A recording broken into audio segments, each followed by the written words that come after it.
Suamiku sering ikut kajian. Kukira itu adalah prosesnya untuk berhijrah. Tetapi ada satu perubahan kecil yang muncul diam-diam. Perubahan yang membuatku mulai bertanya-tanya. Siapa sebenarnya pria yang pulang ke rumah setiap malam? Awalnya, hanya kata-katanya yang berbeda. Lalu, caranya menatapku berubah. Dan puncaknya, ada satu benda yang kutemukan di sakunya saat hendak mencuci bajunya. Sesuatu yang membuat seluruh keyakinanku runtuh dalam sekejap. Sebelum aku lanjut, buat kalian yang suka cerita seperti ini, jangan lupa subscribe, like, dan tulis pendapat kalian di kolom komentar. Kalian bisa ceritakan pengalaman, opini, atau sekedar dukungan. Itu semua sangat berarti buat aku untuk terus berkarya. Sekarang, mari kita mulai kisahnya.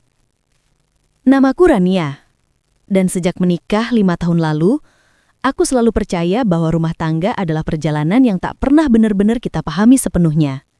Kadang tenang, kadang menguji, dan kadang diam-diam berubah tanpa kita sadari. Suamiku, Arga, bukan tipe laki-laki yang religius sejak awal. Ia baik, bertanggung jawab, tetapi cukup cuek soal urusan ibadah. Makanya, ketika ia mulai rajin ikut kajian, aku bahagia.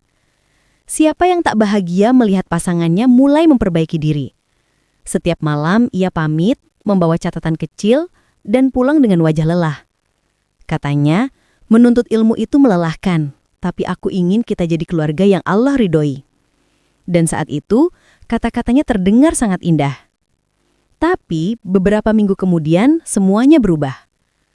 Awalnya, hal kecil. Ucapan-ucapannya mulai terasa dingin.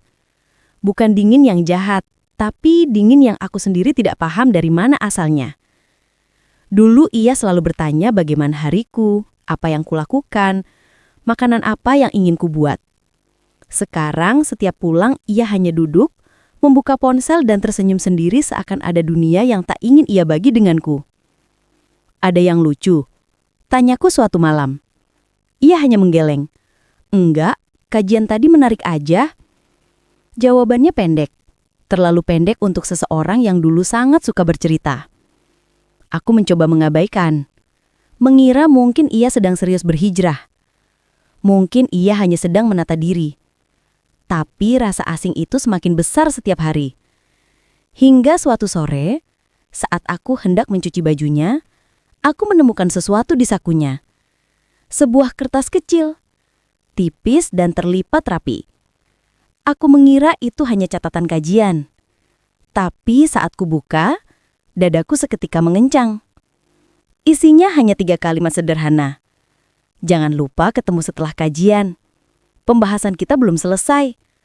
Assalamualaikum Mas Arga. Tidak ada nama. Tidak ada tanda tangan. Tidak ada penjelasan. Tapi tulisan itu, tulisan perempuan. Aku terdiam lama. Mencoba menepis pikiran buruk. Tapi kertas itu terus menatapku. Ketika Arga pulang malam itu, aku memperhatikannya diam-diam. Caranya memandangku seperti seseorang yang menyimpan rahasia. Bang, kataku pelan. Iya, kamu ikut kajian sama siapa aja?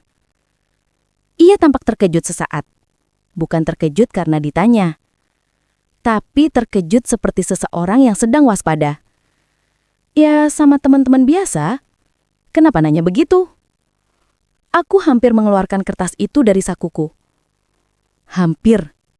Tapi entah kenapa, aku ingin mendengarkan kebohongan itu sampai tuntas.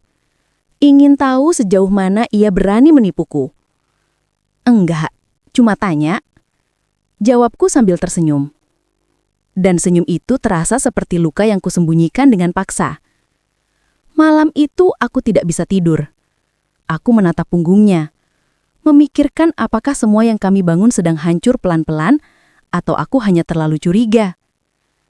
Beberapa hari kemudian, perubahan itu semakin jelas. Arga mulai sering pergi lebih awal, pulang lebih larut, dan ponselnya selalu menghadap ke bawah. Jika ada notifikasi, ia buru-buru menggeser layar dan menyimpannya di saku. Aku mencatat semuanya dalam hati. Setiap gerak, setiap tatapan, Setiap ketidakjujurannya yang semakin terlihat. Sampai akhirnya, malam itu terjadi. Arga berkata ia hendak ke kajian seperti biasa. Tapi perasaanku berkata lain. Ada sesuatu yang janggal. Kata-katanya, nadanya, caranya mengambil motor semua terasa berbeda. Ketika motor keluar dari halaman rumah, aku hanya berdiri di pintu, memandangi punggungnya yang makin menjauh. Dan untuk pertama kalinya, aku memutuskan hal yang tak pernah kulakukan sebelumnya.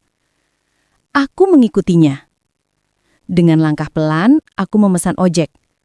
Berpura-pura hendak ke minimarket. Padahal aku memberi alamat yang sama dengan tujuannya. Hatiku berdegup kencang. Sebagian diriku berharap aku salah. Sebagian lagi ingin tahu kebenarannya, seberapapun menyakitkannya. Ketika sampai, aku melihat motor Arga terparkir di depan sebuah bangunan kecil.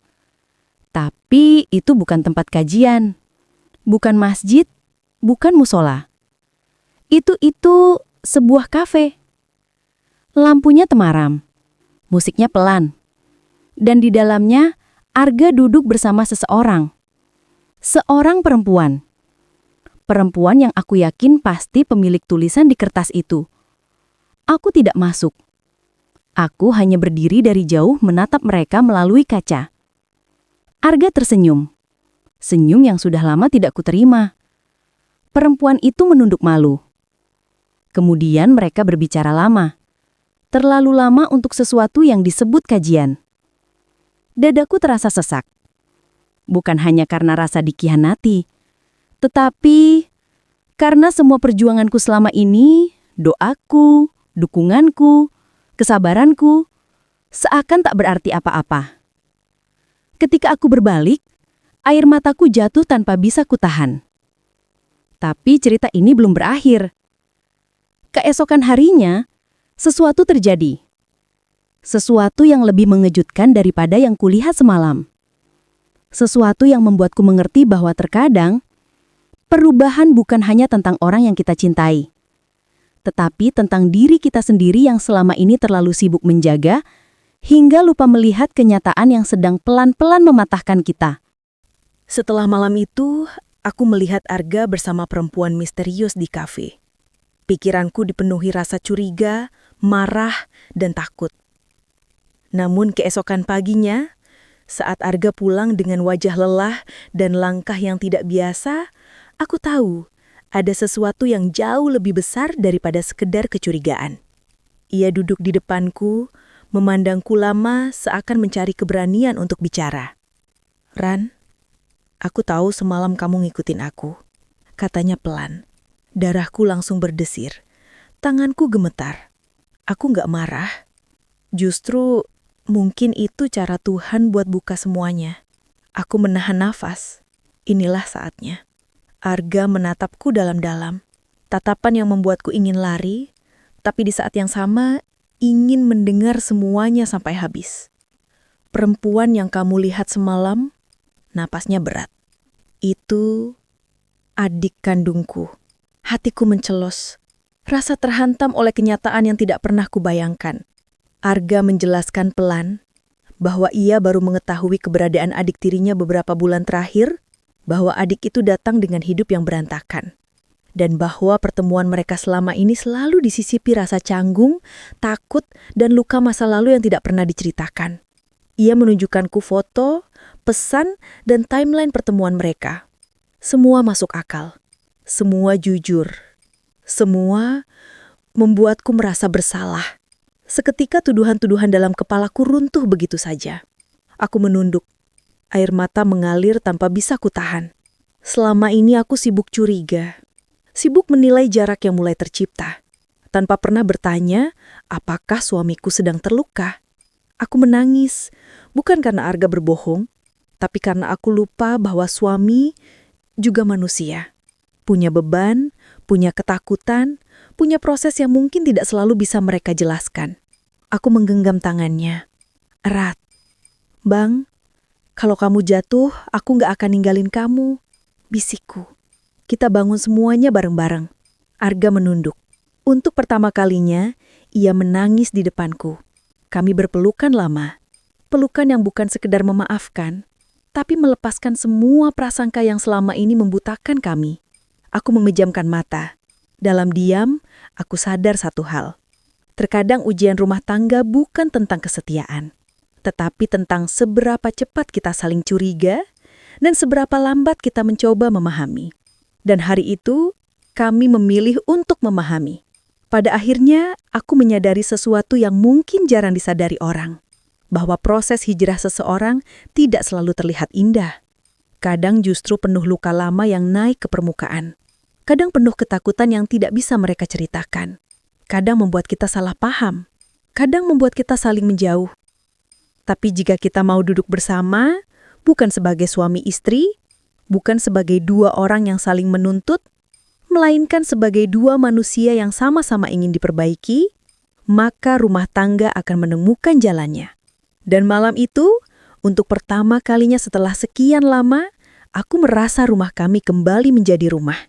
Bukan karena semuanya selesai, tapi karena kami memutuskan untuk berjalan lagi, bersama.